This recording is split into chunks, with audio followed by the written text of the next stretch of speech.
Captain Jake Miller stared at the view screen as his ship moved slowly through the asteroid field. The rocks floated past like giant gray mountains in space. Some were as big as cities back on Earth. His ship, the Terra's Pride, was built for exploring new places in space.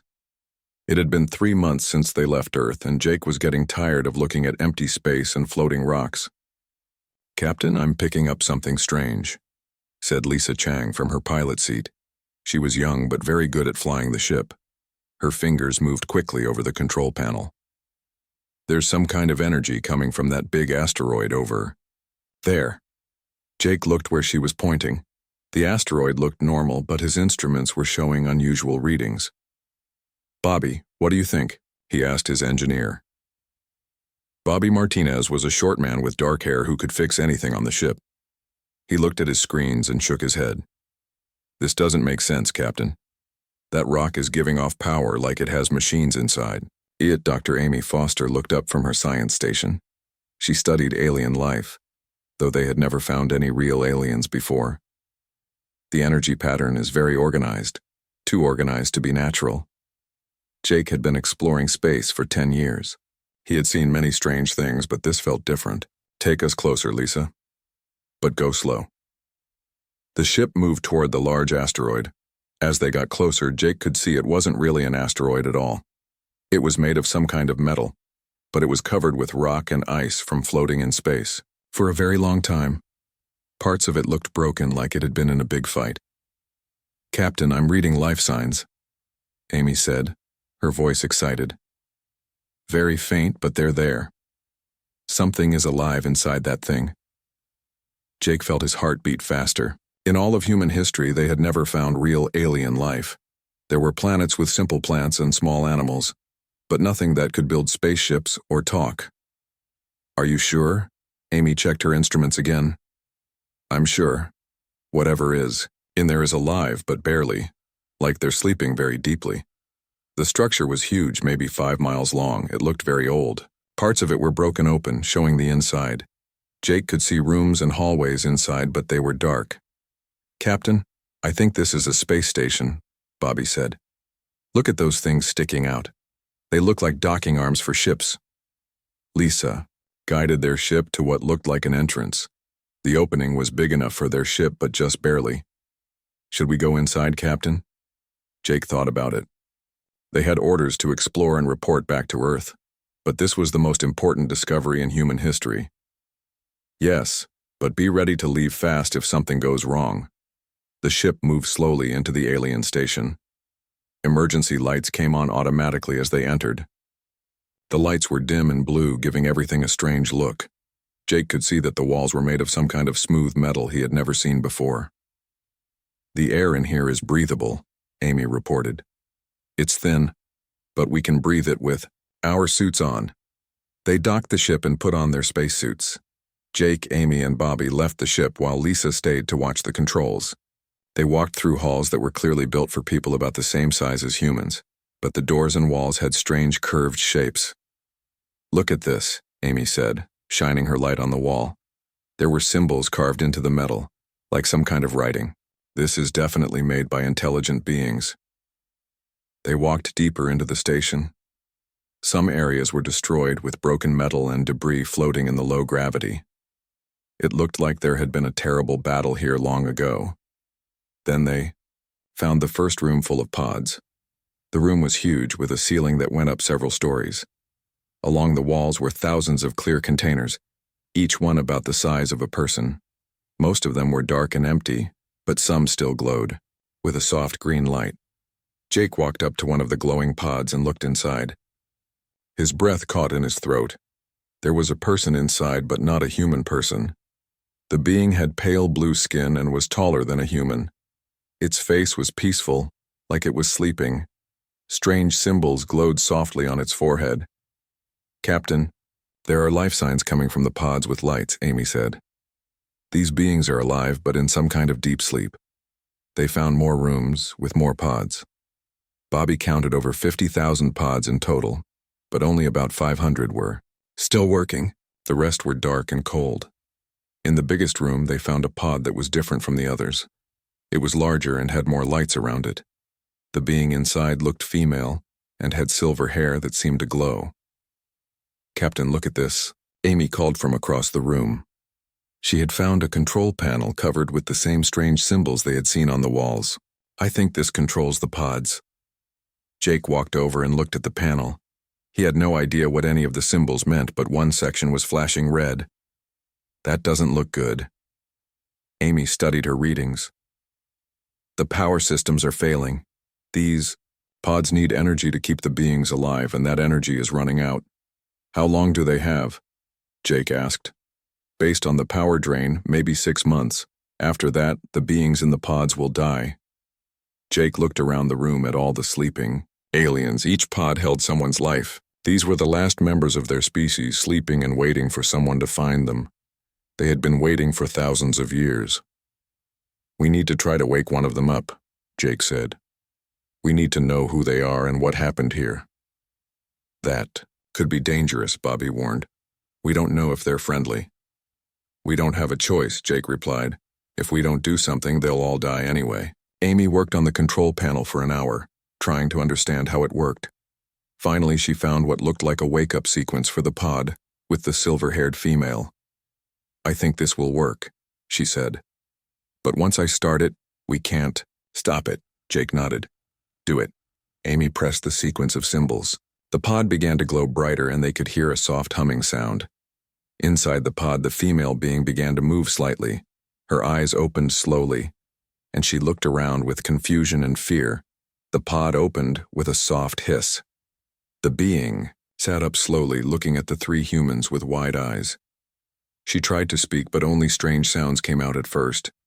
Then, as if remembering how, she spoke in a voice like music. Who are you?" she asked in perfect English, though her accent was unlike anything Jake had ever heard. "We're humans," Jake said slowly. "We found your station floating in space. What's your name?" The being looked around the room at all the pods, and her face filled with sadness. "My name is Zara. We are the Velothi. We have been sleeping for so long." She tried to stand, but was too weak. "How many of my people are still alive?" Amy checked her readings. "About 500 pods are still working." Zara's face crumpled with grief. 500? There used to be 3 billion of us." She looked at Jake with desperate eyes. "The Devourers. Are they gone? Did someone finally stop them?" Jake didn't know what Devourers she was talking about, but he could see the fear in her eyes. "We don't know about any Devourers. We're explorers from a planet called Earth.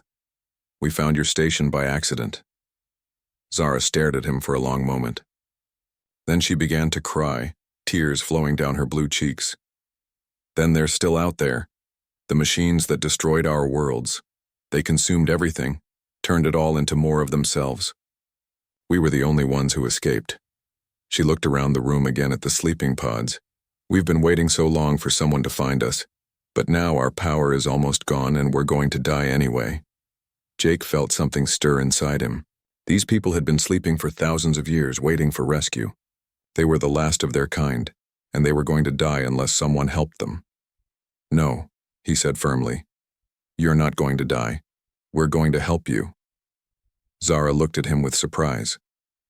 "You would help us? But we are strangers to you. Why would you risk yourselves for people you don't know?" Jake thought about it for a moment. "Because it's the right thing to do." Admiral Kate Johnson sat behind her big desk at Earth Command headquarters. She was reading Jake Miller's report for the 3rd time, and she still didn't believe it. Real aliens. Living aliens who could talk and think. It sounded like something from a movie. "This is impossible," she said to her assistant, Commander Tom Bradley. "We've been looking for aliens for 300 years. Every time someone thinks they found something, it turns out to be rocks or gas clouds or computer errors." Tom nodded. "I thought the same thing, Admiral. But look at these pictures and videos Captain Miller sent. The technology in that station is real. And the biological scans Dr. Foster did on the alien called Zara show she's definitely not human." Kate looked at the photos again. The alien station was clearly built by intelligent beings. The sleeping aliens in their pods looked peaceful, but very different from humans. And the technology was far beyond anything Earth could build. "Get me Dr. Nick Peterson from the Science Division," Kate ordered. "If this is real, we need our best people looking at it." An hour later, Dr. Peterson arrived at Kate's office. He was a tall, thin man who had spent his whole life studying the possibility of alien life. His hands were shaking with excitement as he looked at Jake's report. "Admiral, this is the greatest discovery in human history," he said. "These Velati have technology we can barely understand. Their bioneural pods can keep someone alive for thousands of years. Their metal is stronger than anything we have. And according to Captain Miller's report, they're willing to share their knowledge with us." Kate frowned. "That's not the problem, Doctor. The problem is keeping them alive. According to this report, their pods are running out of power. They need some kind of special fluid to survive, and we don't have it." Dr. Peterson read through the technical details Amy Foster had sent. "Bioneural fluid. It's made from organic compounds that don't exist on Earth or any planet we know about. The Velothi used to harvest it from special plants on their homeworlds, but all those worlds were destroyed." "How long do we have?" Kate asked. "Based on these power readings, maybe 6 months before the pods start failing. After that, the remaining Velothi will die one by one." Kate stood up and walked to her window. Outside, she could see the busy spaceport, where hundreds of Earth ships came and went every day. Humanity had spread to 50 different star systems. They had colonies, trading posts, and military bases scattered across a huge area of space. But they also had problems. The colonies in the Tau Ceti system were demanding independence from Earth. The Robotic Nexus Collective was charging higher and higher prices for rare metals that Earth needed. Pirates attacked merchant ships every week. And the terraforming project on Mars was behind schedule and over budget. "Doctor, be honest with me," Kate said. "Can we save these aliens?" Dr. Peterson was quiet for a moment. "It would take enormous resources. We would need to send teams to search dozens of star systems looking for the right materials. We would need to build new laboratories to synthesize the bioneural fluid. We would need ships, scientists, and security forces. And we would need to do it all in 6 months. How much would it cost? More than the entire Mars project. Maybe more than our total military budget for a year." Kate sat back down. The choice was simple but terrible. Earth could spend huge amounts of money and resources to save 500 aliens. Or they could use those same resources to solve their own problems, feed their own people, protect their own colonies. "There's something else, Admiral," Tom said quietly. "Captain Miller is requesting permission to wake up more of the Velothi. He says they need their scientists and leaders to help figure out how to save them." "Absolutely not," Kate said quickly. "We wake up more aliens, we need more resources to keep them alive. Captain Miller is to keep only one alien awake until we decide what to do." But Jake Miller was not the kind of person who followed orders he thought were wrong. 3 days later, Kate received another message from the Terra's Pride. Jake had awakened 5 more Velothi, including their military commander and chief scientist. He claimed it was necessary to understand their technology and find a solution. Kate was furious. She sent an angry message back to Jake, ordering him to put the aliens back to sleep immediately. But Jake's reply made her even angrier. "Admiral, these people are not specimens for us to study. They are intelligent beings who deserve to live. I will not put them back into pods that might fail at any moment. We need their help to save the rest of their species." That night, Kate couldn't sleep. She kept thinking about the 500 sleeping aliens waiting to die. She thought about her duty to protect humanity first, but she also thought about what it meant to be human. The next morning, she called a meeting with the Earth Council. 24 representatives from different parts of human space sat around a large table. Kate presented Jake's report and asked for their decision. The debate lasted for hours. Some council members thought saving the aliens was humanity's moral duty. Others said Earth couldn't afford to waste resources on strangers when their own people needed help. "These aliens have advanced technology," said Councilman Paul Wright from the Mars colonies. "If we save them, they might share their knowledge with us. Their biotechnology could solve our medical problems, their metals could make our ships stronger. Or they could be dangerous, replied Councilwoman Maria Santos from the Jupiter mining stations. We know nothing about them except what one alien told us. What if they're lying? What if saving them puts humanity at risk? In the end, the council voted. 12 members voted to help the aliens. 12 voted to focus on human problems first. Kate had the deciding vote. She thought about her oath as an admiral.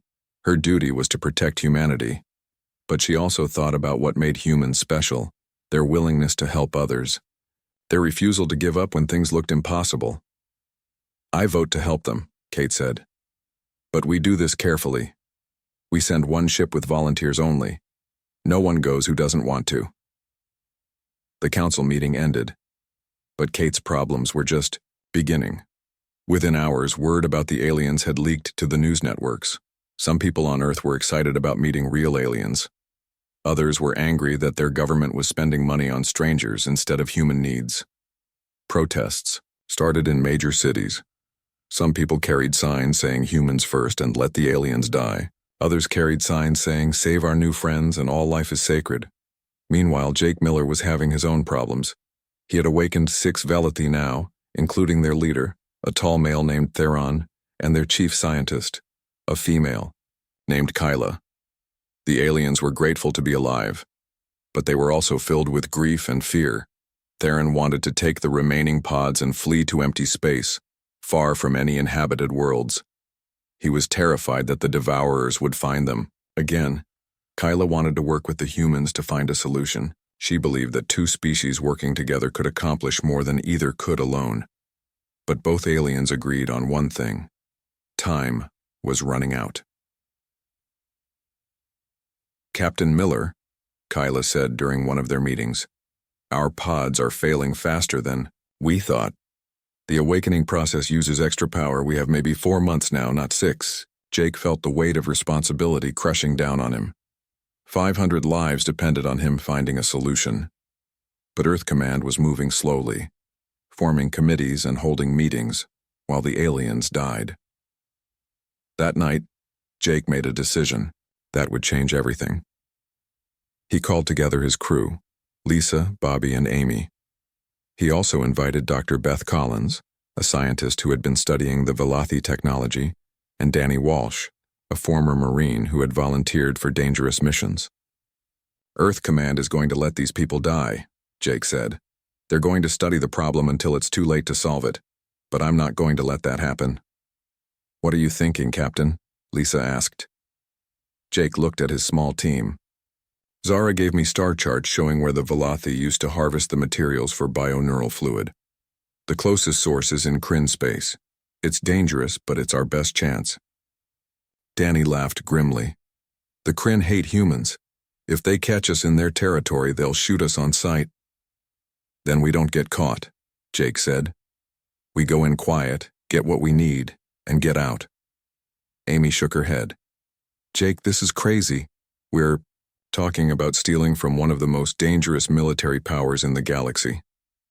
I know, Jake replied, but what's the alternative? We sit here and watch 500 people die because we were too scared to try? Dr. Collins had been quiet, but now she spoke up. I've been studying Kyla's data about the bioneural compounds. We would need at least 500 kilograms of processed material. That's not something we can steal quietly. Jake was quiet for a moment. Then he smiled grimly. Then we don't steal it. We convince them to give it to us. The others stared at him like he had lost his mind.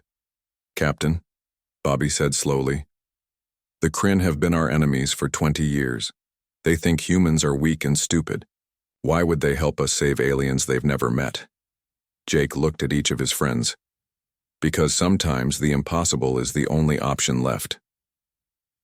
3 days later, the prototype ship Defiant Dawn disappeared from Earth's shipyard. Admiral Kate Johnson received a message from Jake Miller explaining that he couldn't wait for official approval. By the time she read it, Jake and his team were already Hal. The Defiant Dawn moved silently through the dark space at the edge of Kryn territory. Jake Miller sat in the captain's chair, watching the scanner screens for any sign of enemy ships. The Kryn were known for their powerful military and their hatred of humans. Getting caught here would mean death or worse. We're using the false identification codes that Carlos got for us, Lisa said from the pilot seat. So far, the Kryn computers think we're a trading ship from the Outer Rim. Carlos Rivera had joined their mission at the last minute. He was a former smuggler who knew how to get fake ship papers and avoid military patrols. He was also the only person Jake knew who had actually been to Kryn space and lived to tell about it. The Kryn don't trust anyone, Carlos warned them. They shoot first and ask questions later. If they figure out we're human, we're dead. Danny Walsh was checking, his weapons in the back of the ship. He had brought enough guns and explosives to fight a small war. Maybe we should just blast our way in and out, hit them fast before they know what happened. That won't work, Dr. Beth Collins said, looking up from her computer. I've been studying the Kryn facility on their moon. It's heavily protected, with energy shields and defense towers. Even if we could get past their defenses, we would need hours to collect 500 kilograms of bioneural material. They would have time to call for help. Amy Foster was working with Zara to understand more about the bioneural compounds they needed. The Velothi woman was weak from being awakened too early, but she was determined to help save her people. Material we need is very pure, Zara explained. The Kryn harvest it from deep underground, but they don't know what it really is. To them, it's just another rare mineral to sell. Jake studied the intelligence reports Carlos had gathered. The Kryn mining facility was on the dark side of their moon, hidden from most sensors. It was operated by slave workers from conquered worlds and guarded by Kryn soldiers. We need a different plan, Jake said. Something they won't expect. That's when Zara made a discovery that changed everything. She had been studying the computer virus samples that Dr. Collins had collected from various sources around the galaxy. These were common computer bugs that affected most spacefaring civilizations. But Zara recognized something in the code that made her face turn pale with fear. Captain Miller, she said, her voice shaking. This virus, I've seen it before. Jake looked at the code on her screen. It looked like normal computer programming to him. What's special about it? It's not a virus, it's a seed. Zara's hands trembled as she worked. The Devourers use these to prepare systems for invasion. They plant these seeds in computer networks, years before they attack. Then when they're ready, they activate all the seeds at once. Dr. Collins leaned over to look at the code. Are you saying this virus is actually alien technology? Yes. And according to this, it's already infected most of the major computer networks in this part of the galaxy, including the Kryn military systems. Jake felt his blood turn cold. How long before the Devourers come back? Zara studied the code patterns. Based on how the seeds are developing, maybe 2 years, maybe less. This changed everything. Jake had come to Kryn space to steal bioneural fluid, but now he had information that could save billions of lives. The question was whether the Kryn would believe him. We need to contact their military command, Jake decided. We need to warn them. Carlos laughed bitterly. Captain, the Kryn think humans are lying, cheating cowards. They're not going to believe anything we tell them. They'll think it's a trick. Then we make them believe, Jake said. We show them proof they can't ignore. The plan Jake came up with was dangerous and probably stupid, but it was the only chance they had. First, they would hack into a Kryn military computer and download evidence of the Devourer seeds. Then they would use that evidence to prove to the Kryn commanders that their entire civilization was in danger. If the Kryn believed them, maybe they would help. If not, Jake and his team would probably be executed as spies. Lisa piloted the ship closer to the Kryn moon. The mining facility was protected by several military satellites and patrol ships. Getting close enough to hack their systems would require perfect timing and a lot of luck. I'm reading 12 Kryn warships in the area, Amy reported. Their weapons are powered up and ready to fire. They're not taking any chances, Danny observed. This must be an important facility. Dr. Collins had modified their ship's computer systems to connect with Kryn networks. It was risky because it meant the Kryn could hack them back, but it was the only way to get the proof they needed. I'm connecting to their secondary communication array, she announced. I should be able to access their computer records from there. For 10 tense minutes, they waited while Dr. Collins worked her way through the Kryn computer security. Jake watched the patrol ships moving around them, hoping their fake identification would hold up under close inspection. "Got it," Dr. Collins said finally. "I'm downloading their system logs now. And Captain, you need to see this." The information she found was worse than they had feared. The Devourer seeds were not just in the Kryn computers. They were in human systems too. And Earth systems. And the computers of every major civilization in the galaxy. This is an invasion plan, Jake realized. The Devourers have been preparing for years. When they activate these seeds, every computer network in the galaxy will be under their control. Ships, weapons, life support systems, everything, Amy added. They could shut down entire planets without firing a shot. Suddenly alarms started ringing on their ship. Lisa looked at her controls with panic. "We've been detected. 3 Kryn warships are moving toward us." "Run or fight?" Danny asked, his hands moving to the weapon controls. Jake made a decision that surprised everyone. "Neither. Open a communication channel to the lead Kryn ship." "Captain, that's suicide," Carlos protested. "Maybe. But it's also our only chance to save everyone." The communication screen lit up with the image of a Kryn officer. The alien looked like a giant lizard with intelligent yellow eyes and sharp teeth. His uniform showed the rank of War Commander. "Human vessel, you are in restricted space," the Kryn said in a voice like grinding metal. "Surrender immediately or be destroyed." "War Commander, my name is Captain Jake Miller of Earth. I have information about a threat to your people and mine.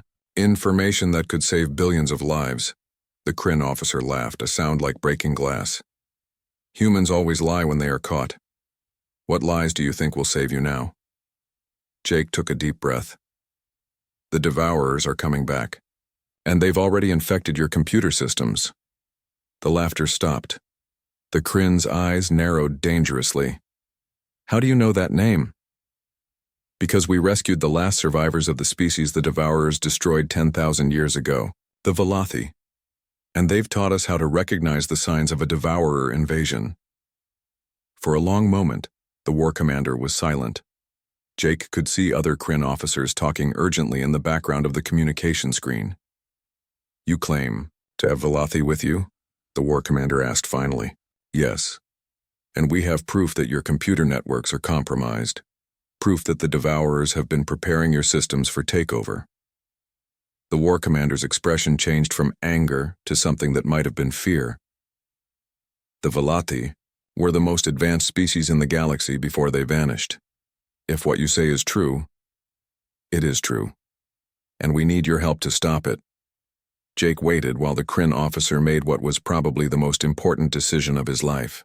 The fate of 2 civilizations hung in the balance. Finally, the War Commander spoke again. "I am Seth of the 3rd Battle Fleet. You will dock with my ship immediately. If you are lying, you will die slowly. If you are telling the truth, then we have much to discuss." As their ship moved toward the massive Kryn warship, Jake felt a mixture of hope and terror. He had gotten the Kryn's attention. Now he had to convince them that 2 enemy species needed to work together to face a threat that could destroy them all. Behind them, hidden in the darkness of space, sensors that had been sleeping for 10,000 years began to wake up. The Devourers had heard the name Velothi spoken aloud for the first time in millennia, and they were coming. The inside of the Kryn warship smelled like metal and something Jake couldn't identify. War Commander Seth led them through corridors filled with armed Kryn soldiers. Each soldier was over 7 feet tall and carried weapons that could cut a human in half. "Your proof had better be real, human," Seth growled as they walked. "Many of my officers want to kill you just for being here." Jake carried a data pad with all the evidence Dr. Collins had gathered. Zara walked beside him, still, weak but determined to help. The other Kryn stared at her with amazement and fear. They had heard stories of the Velothi, but most thought they were just legends. They entered a large room filled with computer screens and holographic displays. Dozens of Kryn officers worked at control stations, monitoring their territory for threats. At the center of the room was a massive table that showed a three-dimensional map of the local star systems. "Show me this proof," Seth demanded. Dr. Collins connected her data pad to the Kryn computer system. Immediately, the screens around the room began showing the virus code that had infected their networks. The Kryn officers stopped working and stared at the displays. "This code has been in your systems for 3 years," Dr. Collins explained. "It looks like a normal computer virus, but it's actually much more complex. It's designed to take control of your entire network when activated." A Kryn technician ran scans on their own computers. His face went pale as he found the same virus code in their most secure systems. "War Commander, this infection is everywhere. Weapons, ships, life support, communications, everything is compromised." Seth's claws extended from his fingers, a sign of extreme anger or fear. "How is this possible? Our security is the best in the galaxy. Because the beings who created this code are smarter than any of us," Zara said softly. "The Devourers learn from every species they destroy. They've had 10,000 years to perfect their invasion methods." Jake activated a holographic display that showed the pattern of infections across the galaxy. "It's not just your systems. Human networks are infected too. So are the Nexus Collective computers and every other major civilization. When the Devourers activate these viruses, they'll control every computer system in known space." An older Kryn officer stepped forward. "I am General Korath, Supreme Commander of the 4th Fleet. If what you say is true, then we are already defeated. There is no defense against an enemy that controls our own technology." "There is a defense," Zara said, "but it requires something that has never been tried before." She moved to the holographic display and began showing images of strange, organic-looking spaceships. "These are bioships, living vessels that grow instead of being built. They use organic neural networks instead of computer systems. The Devourers cannot control them because they are not machines." The Kryn officers looked at the images with disbelief. "Living ships?" Seth asked. "That is impossible." "Not impossible. Just very difficult," Zara replied. "My people were developing this technology when the Devourers attacked. We never had time to finish the project." Dr. Collins brought up more data on her screen. "I've been studying the Velothi research. The bioships can repair themselves, adapt to enemy weapons, and grow stronger during battle. But there's a problem." "What problem?" Jake asked. "Time.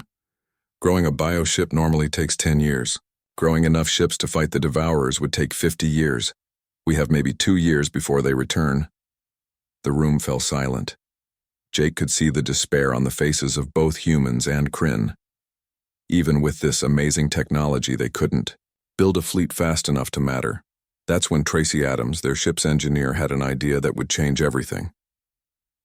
"What if we don't grow the ships one at a time?" she asked.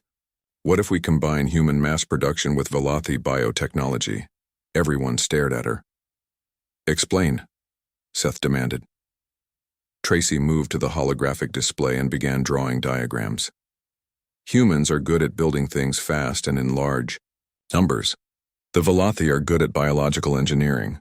What if we create bioship seeds that can be mass-produced like regular ships, but then grow into living vessels?" Zara's eyes widened with understanding. "Seeds that contain the basic genetic pattern but grow rapidly when provided with the right nutrients. Yes, that could work."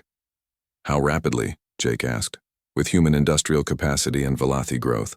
Acceleration techniques, maybe 6 months from seed to mature bioship," Dr. Collins calculated. "We could build thousands of them." General Korath stepped closer to the display. "But we would need massive resources. Factories, raw materials, scientists from both species working together, and trust," Seth added, looking directly at Jake. "Humans and Kryn have been enemies for 20 years. My people will not easily accept working with yours." Jake felt the weight of the moment. Everything depended on what happened next. "War Commander, our species have fought each other over territory and resources, but now we face an enemy that wants to destroy us both.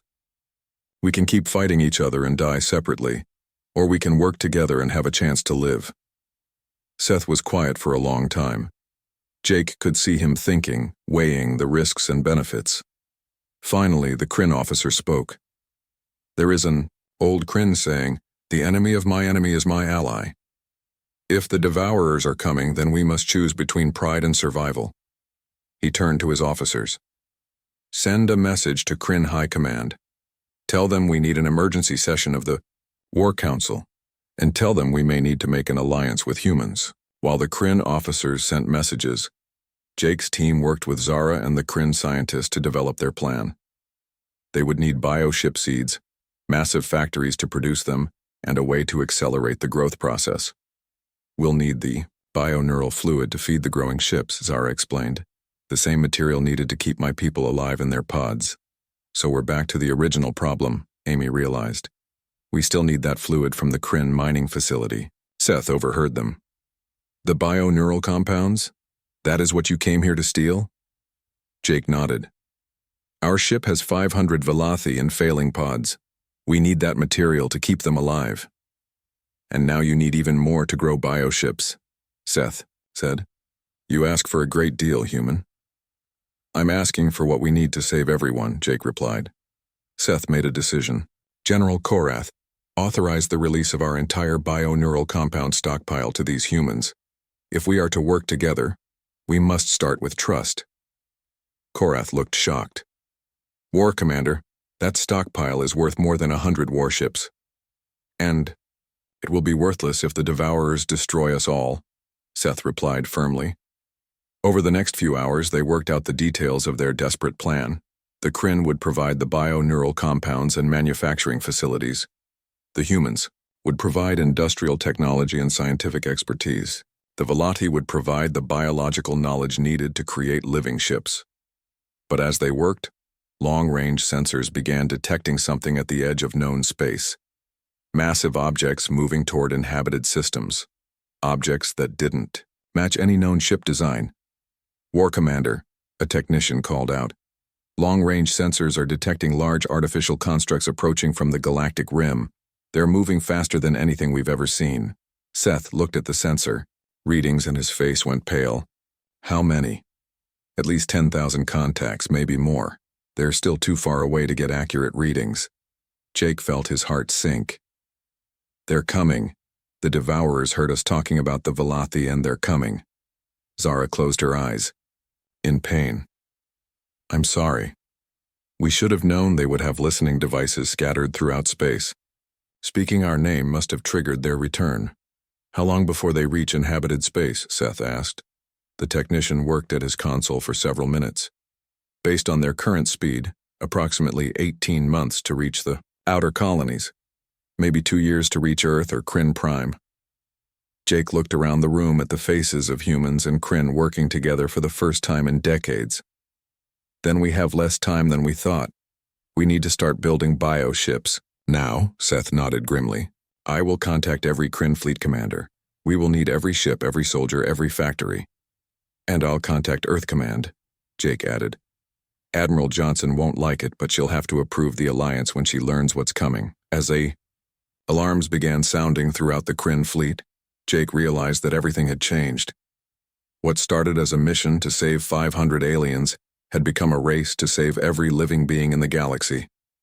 The Devourers were coming home, and, this time, they intended to finish what they had started 10,000 years ago. 1 year later, Jake Miller stood on the bridge of the Living Hope, watching the stars through the clear biomaterial that served as the ship's view screen. The ship felt alive around him. He could sense its heartbeat through the organic floor, and sometimes he swore it was trying to communicate with him. The Living Hope was the first bioship to be fully grown, using the combined human-Kryn Velothi technology. It looked like a giant sea creature made of silver and blue metal that could heal itself when damaged. The ship's hull could change shape during battle, and its weapons grew stronger the more they were used. Captain, we're receiving reports from the outer defense stations, Lisa said from her pilot position.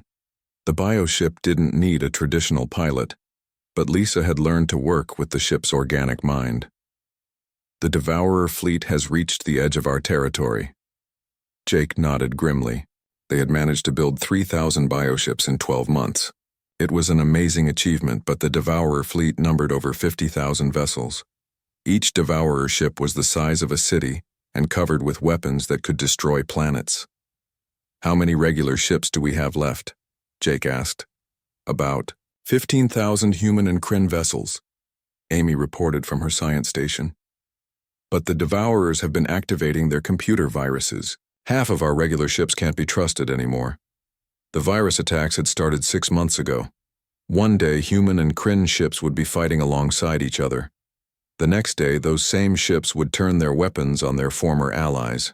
As the Devourers took control of their computer systems, the bioships were immune to the virus attacks because they didn't have traditional computers. Instead, they had organic brains that could think and learn, but they were still outnumbered by more than 10 to 1. Status report from Earth? Jake asked. Admiral Johnson confirms that Earth's defenses are ready, Lisa replied. But she's not optimistic. The Devourers have taken control of most of our orbital defense platforms. Jake looked at the tactical display showing the positions of all their forces. The Organic Alliance, as they called themselves, had ships stationed throughout, human and Kryn space, but the Devourers were coming from every direction at once. Zara entered the bridge, now serving as the ship's biotechnology specialist. All the surviving Velothi had been awakened and were helping to operate the bioships. Her people were finally free from their sleeping pods, but they might not live to see another year. Jake, I'm getting disturbing readings from the bioship network, she said. The ships are communicating with each other, but they're also trying to communicate with something else. Something else? I think they're trying to reach the Devourer ships. The bioships recognize something familiar in the enemy fleet. Before Jake could ask what she meant, alarms began sounding throughout the ship. Danny's voice came over the communication system from the weapons station. Captain, long-range sensors are detecting massive energy buildups in the Devourer fleet. They're preparing to fire. Jake activated the ship-wide communication system. All bioships, this is Captain Miller. The enemy is beginning their final attack. Remember, our ships can adapt and grow stronger. Fight smart, stay together, and don't give up. The first battle took place near the Jupiter colonies. 200 bioships faced off against 1,000 Devourer vessels. Jake watched the battle reports with growing despair. The bioships fought bravely and their adaptive abilities allowed them to survive longer than expected, but they were still overwhelmed. We're losing ships, Amy reported. The bioships are learning from each battle, but there are too many enemies. Captain, Zara said suddenly, I think I understand what the bioships have been trying to tell us. Look at this analysis of the Devourer fleet. She brought up a detailed scan of the enemy ships on the main display. At first, Jake saw only mechanical vessels covered with weapons and armor. But as Zara highlighted certain sections, he began to see something else. Those aren't just machines, he realized. There are organic components inside them. Exactly. The Devourers didn't just destroy other species, they absorbed them. Those ships contain the biological remains of thousands of different civilizations. Jake felt sick. You mean the Devourers are using the bodies of their victims to power their ships? Worse than that, I think some of those civilizations are still alive inside the Devourer ships, trapped and forced to serve against their will. This changed everything. If there were still living beings inside the Devourer ships, then maybe they could be freed. Maybe they could be turned against their mechanical masters. Can the bioships communicate with these trapped civilizations? Jake asked. Zara nodded.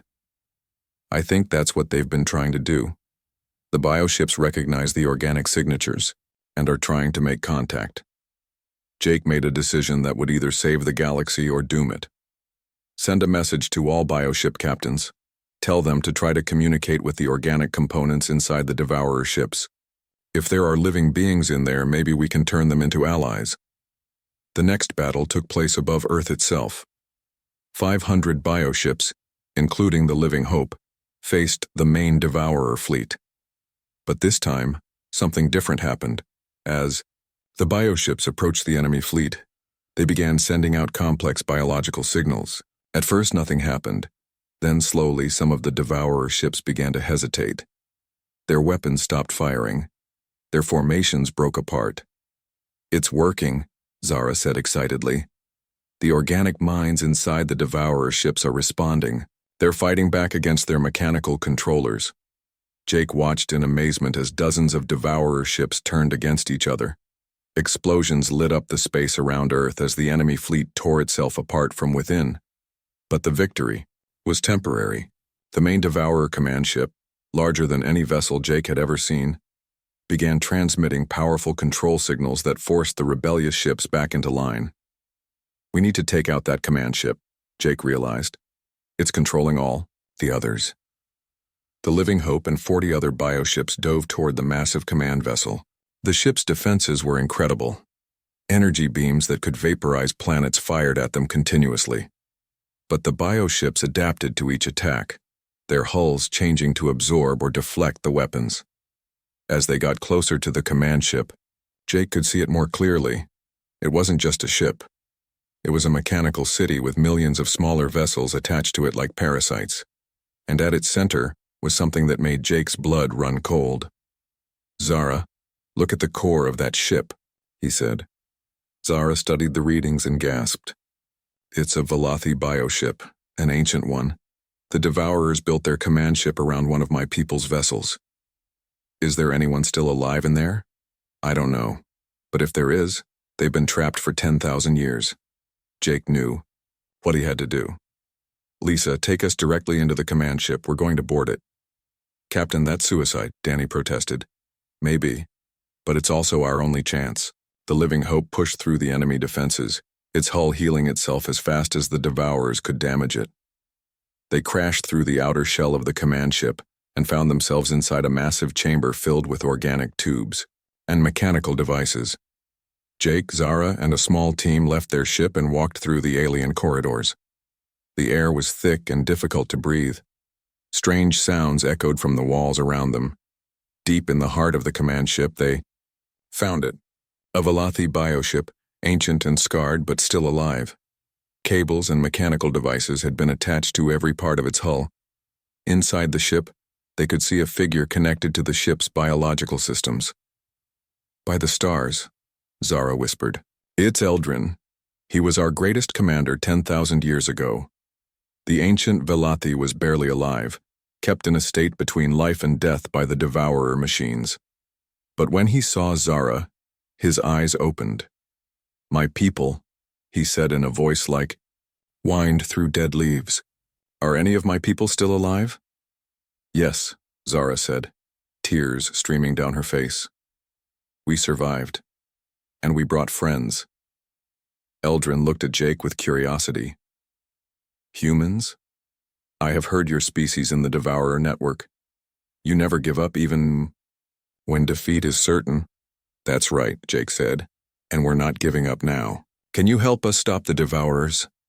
Eldrin smiled weakly. "I have been fighting them from within for 10,000 years. I can give you control of their fleet, but only for a short time. You must use it well." The ancient Velothi closed his eyes and concentrated.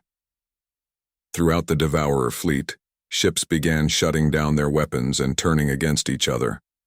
The mechanical intelligence that had controlled them for millennia suddenly found itself fighting its own vessels. "It's working," Amy's voice came through their communication devices. "The entire Devourer fleet is attacking itself." But Jake could see that the effort was killing Eldrin. The ancient commander was using the last of his life force to give them this chance. "What can we do to help you?" Jake asked. "Nothing," Eldrin replied. "I have been waiting 10,000 years for this moment. My people are free, the galaxy is safe, and I can finally rest." As Eldrin died, the Devourer command ship began to tear itself apart. Jake and his team ran back to the Living Hope just as the massive vessel exploded. The destruction of the command ship sent shockwaves through the entire Devourer fleet, and one by one the enemy ships shut down Permi.